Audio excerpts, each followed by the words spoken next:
Hello student, basic programming skill part 4 में आज हम बात करेंगे लूपिंग के बारे में। लूप क्या होता है? Loop is use to execute the block of code several time. अगर आप किसी ब्लॉक को, कंडीशन के ब्लॉक को बार बार रन करवाना चाहते हो तो आप लूप की हेल्प ले सकते हो। लूप एक ऐसा फीचर है, अगर आप किसी कोड को सेवरल टाइम रिप्रेजेंट करवाना चाहते हो या किसी काउंटर वाइज या ऑपोजिट वैल्यू को रिप्रेजेंट करवाना चाहते हो तो आप लूप की हेल्प ले सकते हो।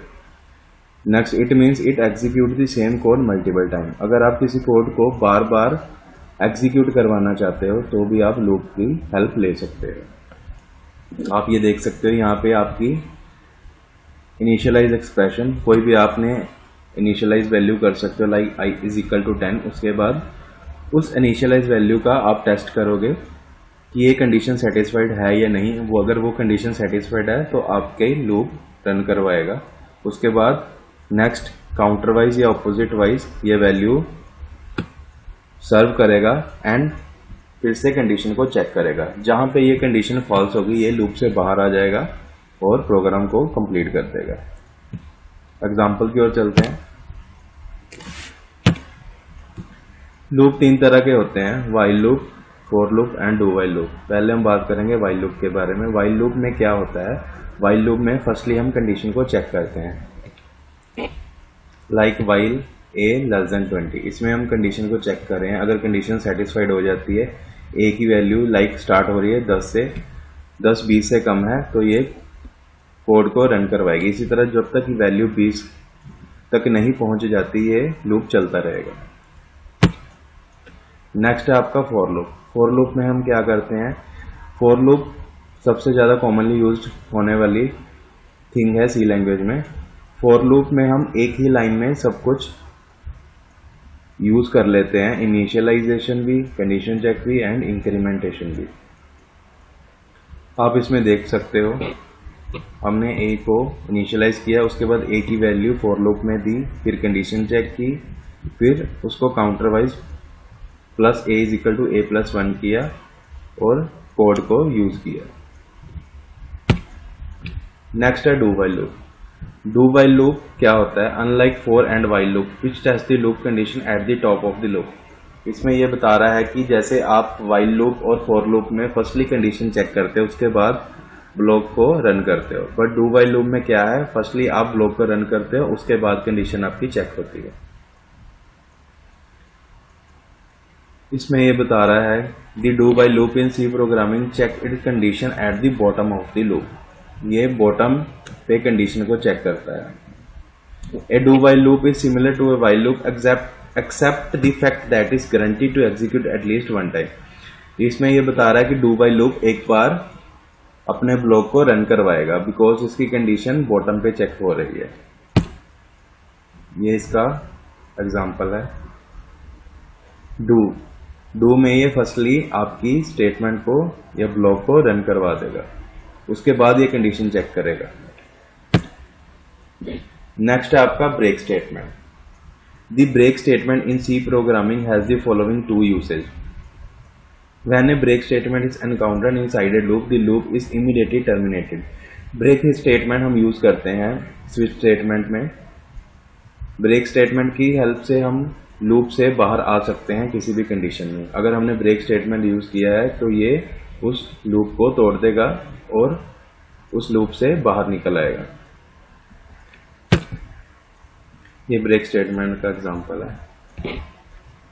वाइल ए लेस देन 20, ये कंडीशन चेक कर रहा है, ब्लॉक को रन करवा रहा है। इफ ए ग्रेटर देन 15, जब ए 15 से बड़ा होगा या ए 15 के बराबर होगा तो ये स्टेटमेंट को ब्रेक कर देगा। इसी तरह आप देख सकते हो कि कंडीशन तो 20 तक चेक होनी थी लेकिन हमने 15 के बाद ही यहाँ पे ब्रेक स्टेटमेंट यूज कर लिया। नेक्स्ट है आपका continue statement. The continue statement in C programming works somewhat like the break statement. जैसे हम ब्रेक स्टेटमेंट को लूप से बाहर आने के लिए ब्रेक स्टेटमेंट यूज करते हैं, ऐसे ही कंटिन्यू स्टेटमेंट हम यूज करते हैं एक प्लेस से दूसरी प्लेस में जाने के लिए। Instead of forcing termination, it forces the next iteration of the loop to take place, keeping any code in between. इसमें ये बता रहा है कि हम फोर्स करेंगे, टर्मिनेट करेंगे उस लूप को सीक्वेंशियल वाइज चलने के लिए। हम उस सीक्वेंशियल को तोड़ के हम किसी और स्टेटमेंट पे स्किप कर जाएंगे। For the for loop continue statement calls the conditional test. इसमें फॉर लूप में ये बताया कि continue statement conditional test check करेगी। उसके बाद हम इसमें एग्जांपल में आपको बताते हैं। ये देखो कंटिन्यू स्टेटमेंट क्या होती है। इसमें ए को इनिशियलाइज किया गया है, उसके बाद आपकी स्टेटमेंट और ब्लॉक रन हो रहा है डू की हेल्प से। a is equal to 15, skip the iteration, a is equal to a plus 1, value of a plus plus. इसमें क्या है, अगर आपकी वैल्यू a 15 के इज इक्वल टू है तो आप क्या करोगे, a is equal to a plus 1, उसके बाद आप कंटिन्यू कर दोगे। मीन्स जहां पे 15 होगा वो 15 स्टेटमेंट स्किप हो जाएगी और नेक्स्ट कंटिन्यू हो जाएगी। आप देख सकते हैं इसमें 15 नहीं है। सो इसी तरह आपकी कंट्रोल स्टेटमेंट और डिसीजन मेकिंग स्टेटमेंट कंप्लीट होती है। अब हम नेक्स्ट इंपॉर्टेंट टॉपिक की ओर चलते हैं, एरे। एरे क्या होता है? Array a kind of data structure that can store a fix size sequential collection of A element of the same type. Array एक ऐसा डाटा स्ट्रक्चर है जो फिक्स साइज के सिक्वेंशियल ब्लॉक्स बनाने में हेल्प करता है और आपके एलिमेंट्स को उसमें स्टोर करवाता है। An array is use to store a collection of data. Array एक ही तरह का डाटा स्टोर करवा सकता है, but it is often more useful to think of an array as a collection of variable of same type.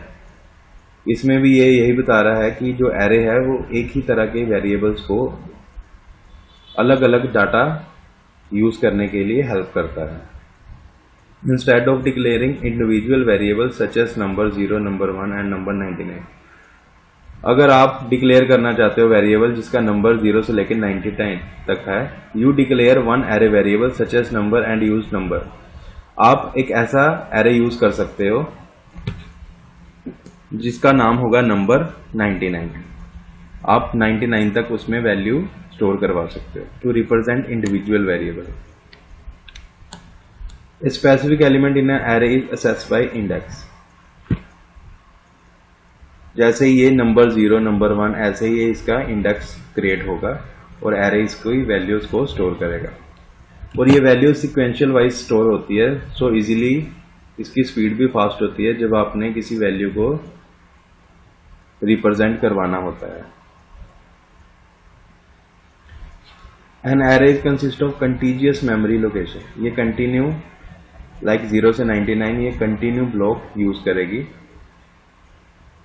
The lowest address corresponded to the first element and the highest address to the last element. जो सबसे छोटा address होगा वो first element use करेगा and last address, highest address जो होगा इसका last element use करेगा। आप देख सकते हो एरे को डिक्लेयर किया गया है। Type array, name array size. सबसे पहले डाटा टाइप डिफाइन होगी, उसके बाद किस तरह की डाटा टाइप में आप इंटीजर, फ्लोट, डबल किस तरह का आपका डाटा टाइप है। उसके बाद एरे का नाम हम कोई भी रख सकते हो बट ये कीवर्ड नहीं होना चाहिए। उसके बाद एरे का साइज डिफाइन कर सकते हो। एग्जाम्पल में इन्होंने double balanced 5 double data type है, बैलेंस एरे का नाम है, 5 इसका साइज है। इसमें इन्होंने वैल्यू प्रिंट करवाई। आप देख सकते हो ये सारी वैल्यूज डबल की ही है और फ्लोटिंग पॉइंट रिप्रेजेंट कर रही है। इसमें ऐसा नहीं है कि आप इंटीजर की वैल्यू रिप्रेजेंट करवा सकते हो। नेक्स्ट एरे का एग्जांपल है आपके सामने। हम 0 से लेके 9 तक या 10 वैल्यूज को स्टोर करवाना चाहते हैं, फिर उसको रिप्रेजेंट करवाना चाहते हैं, तो हम एरे का यूज कर सकते हैं। इंट n10, n एरे का नाम है 10। हम उसमें वैल्यू को स्टोर करवाना चाहते हैं तो हम इनिशियलाइज करेंगे इंट i और j। i यूज होगा आपकी वैल्यू को स्टोर करवाने के लिए, j यूज होगा आपकी वैल्यू को रिप्रेजेंट करवाने के लिए। For i is equal to 0, i less than 10, i plus plus. ये 10 वैल्यू को एरे में स्टोर करवाएगा फॉर लूप की हेल्प से। i प्लस 100, आपकी जो वैल्यू है उसमें 100 प्लस हो जाए, मतलब 0 प्लस 100 100, आपकी 100 वैल्यू i में स्टोर हो जाएगी। इसी तरह ये 10 तक रन करेगा, 0 से लेकर 10 तक, मतलब 100 से 109 तक वैल्यू ये स्टोर करवा देगा। उसके बाद आपने j डिक्लेयर किया है, j की हेल्प से हम इसको रिप्रेजेंट करेंगे। जो वैल्यू हमने स्टोर करवाई i में, j उसको फाइंड करेगा और आपको रिप्रेजेंट कर देगा। इसी तरह हम एरे को रिप्रेजेंट कर रहे हैं, तो %d is equal to %d value and j n हमने क्या किया था, एरे हम रिप्रेजेंट कर रहे हैं j की हेल्प के साथ। नेक्स्ट आता है आपका स्ट्रिंग। एरे में हम स्ट्रिंग भी यूज कर सकते हैं। String are actually one dimensional array of character terminated by null character. इसमें यह बता रहा है कि स्ट्रिंग 1D एरे होता है और इसमें आप जब इसको टर्मिनेट करते हो तो लास्ट जो एड्रेस होता है उसमें आपका नल कैरेक्टर या 0 स्टोर होता है। Thus a null terminated string contains the character that comprises string followed by null। इसको हम null भी बोल सकते हैं। The following declaration and initialization creating a string consist of the word hello। अगर आपने hello को स्टोर करवाना है तो to hold the null character at the end of the array। आप देख सकते हो कि ये hello में 5 आपके कैरेक्टर हैं, HELLO, एंड लास्ट पे ये 0 नल कैरेक्टर, इसको भी स्टोर करवाएगा। आप देख सकते हो। नेक्स्ट ये आपका एग्जांपल है, इसमें आपने हेलो को कैरेक्टर टाइप का आपका डाटा टाइप है, ग्रीटिंग एरे का नाम है, 6 आप इसमें वैल्यू प्रिंट करवाओगे बिकॉज HELLO 5 एंड +1 आपका जो नल कैरेक्टर होगा। उसके बाद आप इसको कैरेक्टर की हेल्प के साथ इसको रिप्रेजेंट करोगे एंड स्टोर करोगे।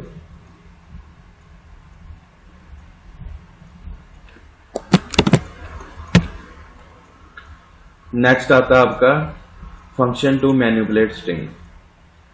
अगर आप किसी स्ट्रिंग को मैनिपुलेट करना चाहते हैं तो भी आप कर सकते हो। इसमें कुछ इनबिल्ट फंक्शंस दिए गए हैं सी लैंग्वेज में, like string copy, string cat, string length, string compare, इसी तरह बहुत सारे फंक्शंस और भी हैं। फर्स्टली आपका कुछ एग्जांपल मैं आपको बता देता हूँ, लाइक str कॉपी, इसका मतलब है कि स्ट्रिंग कॉपी। आप एक स्ट्रिंग को दूसरे स्ट्रिंग में कॉपी करना चाहते हो तो आप यूज कर सकते हो str कॉपी। उसके बाद वेरिएबल इन्होंने डिफाइन किया S1 S2, इसका मीन्स है copy string S2 into string S1। जो S2 का स्ट्रिंग है वो S1 में कॉपी हो जाएगा। नेक्स्ट है आपका स्ट्रिंग कैट कंकैटिनेशन। अगर आप 2 वैल्यूज को जोड़ना चाहते हो या 2 वर्ड्स को जोड़ना चाहते हो तो आप स्ट्रिंग कैट का यूज कर सकते हो। नेक्स्ट है स्ट्रिंग लेंथ। अगर आप किसी वेरिएबल की लेंथ चेक करना चाहते हो, स्ट्रिंग की कितनी लेंथ है, तो आप स्ट्रिंग लेंथ यूज कर सकते हो। इसी तरह नेक्स्ट है स्ट्रिंग कंपेयर। अगर आप 2 वेरिएबल्स को कंपेयर करना चाहते हो कि वो छोटे हैं, बराबर हैं या बड़े हैं एक दूसरे के साथ, तो आप स्ट्रिंग कंपेयर यूज कर सकते हो। ये इसकी एग्जांपल है। इसमें इन्होंने एक कैरेक्टर एरे यूज किया है। इसमें हम कैरेक्टर एरे क्यों यूज कर रहे हैं, बिकॉज सी में स्ट्रिंग का डाटा टाइप नहीं है, सो हमें कैरेक्टर की हेल्प के साथ ही इस स्ट्रिंग को यूज करना पड़ता है।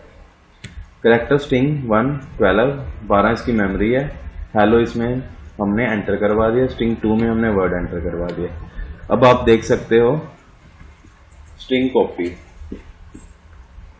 जो स्ट्रिंग 3 है वो स्ट्रिंग 1 है जो स्ट्रिंग 3 में कॉपी हो रहा है। स्ट्रिंग 1 है जो स्ट्रिंग 3 में कॉपी हो रहा है। उसके बाद हम इसको प्रिंट करवाएंगे। इसी तरह स्ट्रिंग कंकैटिनेशन करेगा और इसकी लेंथ में हम लेंथ रिप्रेजेंट करवा सकते हैं। नेक्स्ट टॉपिक है आपका pointer. Pointer in C are easy and fun to learn. Some C programming tasks are performed more easily with pointer. Pointer हम क्यों यूज करते हैं? पॉइंटर हम यूज करते हैं बिकॉज अगर हम किसी वैल्यू को एक्सेस करना चाहते हैं with the help of address तो हम पॉइंटर यूज कर सकते हैं। It is such a dynamic memory allocation, एक तरह के डायनामिक मेमोरी एलोकेशन होता है बिकॉज पॉइंटर हम रन टाइम पे पॉइंटर अपने वैल्यूज को स्टोर करवाता है या कॉल करता है, तो ये डायनामिक मेमोरी एलोकेशन है। जितनी मेमोरी इसको रिक्वायर्ड होती है उसके हिसाब से ये इसको यूज करता है। So it becomes necessary to learn pointer to become a perfect C programmer. अगर आप एक अच्छे प्रोग्रामर हो तो आप पॉइंटर का यूज कर सकते हो। As you know, every variable is a memory location and every memory location has its address defined which can be accessed using ampersand। इसमें ये बता रहा है कि हर एक वेरिएबल की मेमोरी लोकेशन होती है और every memory location has its address, और हर एक मेमोरी लोकेशन का कुछ ना कुछ एड्रेस होता है। अगर हमने उस एड्रेस को फाइंड करना है तो हम ampersand का यूज कर सकते हैं which denotes the address in memory. So ये पॉइंटर का एग्जांपल है। मेन फंक्शन से स्टार्ट करते हैं। इनिशियलाइज किया वेरिएबल 1 को, कैरेक्टर वेरिएबल 2 हमने एरे यूज किया है। सो इसमें ये क्या प्रिंट करवा रहा है, print of address of variable 1 and variable 2। ये दोनों का वेरिएबल 1 जो है उसका एड्रेस रिप्रेजेंट करवा रहा है एंड वेरिएबल 2 का एड्रेस रिप्रेजेंट करवा रहा है।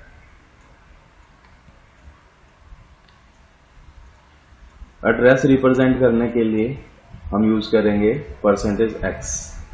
अगर हमने वैल्यू यूज करनी है तो %d करेंगे, अगर एड्रेस करना है तो %x करेंगे। एंड एड्रेस को यूज करने के लिए, एक्सेस करने के लिए हम यूज करेंगे and%. Next, a pointer is a variable whose values is the address of another variable.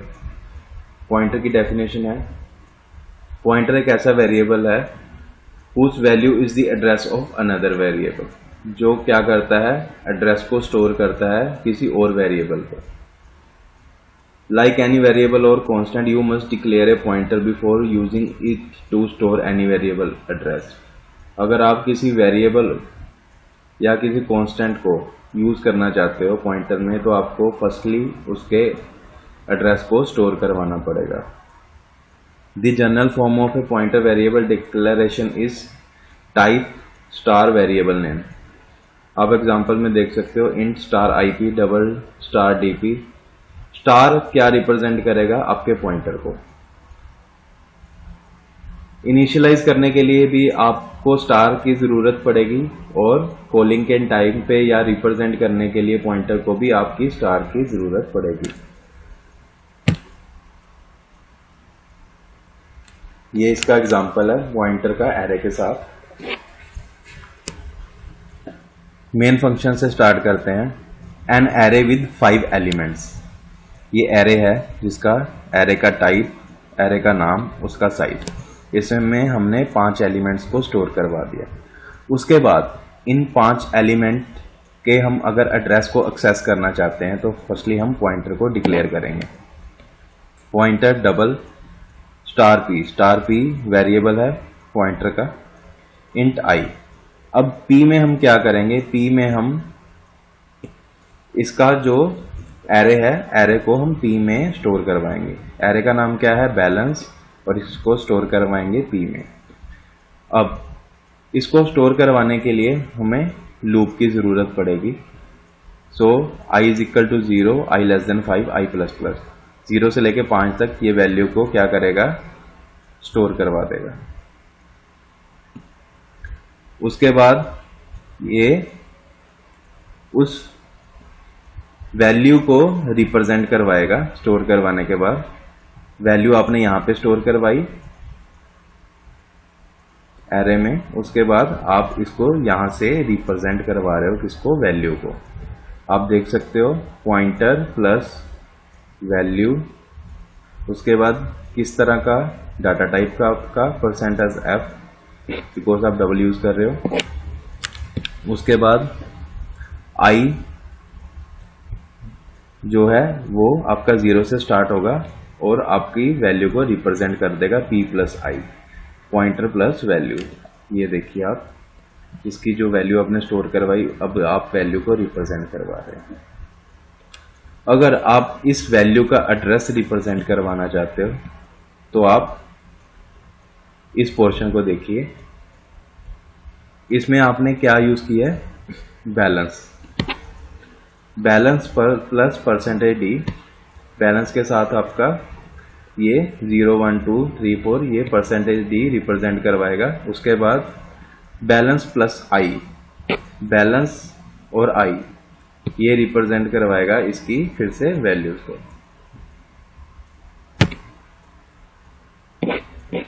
Next है पॉइंटर टू पॉइंटर। अगर आप एक पॉइंटर में एड्रेस स्टोर करवाना चाहते हो किसी और वेरिएबल का तो उसको बोलते हैं पॉइंटर टू पॉइंटर। ये एक तरह से आप चैन बना रहे हो। ये pointer to pointer is a form of multiple interaction और ए चेन ऑफ पॉइंटर।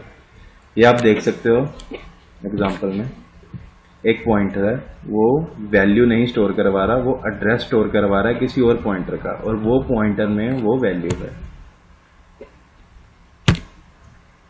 ये इसका एग्जांपल है। Integer variable pointer star star PPTR. अगर आप डबल स्टार यूज करते हो तो it means a one pointer store the address of another variable. One pointer store the address of another pointer and that pointer store the address of the value।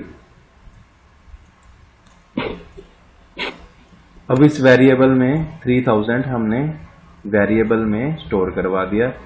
अब एक pointer declare करवाया जिसमें इस variable की value है, और next pointer declare हुआ है जिसमें इस पॉइंटर का एड्रेस है। इसी तरह पीपीटीआर रिप्रेजेंट करेगा पीटीआर को, पीटीआर रिप्रेजेंट करेगा वेरिएबल को। अगर हम इसको रिप्रेजेंट करना चाहते हैं तो परसेंटेज डी से इसकी वैल्यू को रिप्रेजेंट कर देंगे। अब इन तीनों में से हम वैल्यू को रिप्रेजेंट कर सकते हैं, वेरिएबल की हेल्प के साथ भी, पॉइंटर की हेल्प के साथ भी, और star star PPTR pointer to pointer की हेल्प के साथ भी। Pointer and string. Pointer and string, string का पॉइंटर के साथ use. Creating a string, string को क्रिएट कर सकते हो। आप देख सकते हो कैरेक्टर स्ट्रिंग यूज किया गया हेलो। अगर हम इसके एड्रेस को फाइंड करना चाहते हैं तो वो भी पॉइंटर की हेल्प के साथ यूज कर सकते हैं। ये इसका एग्जांपल है।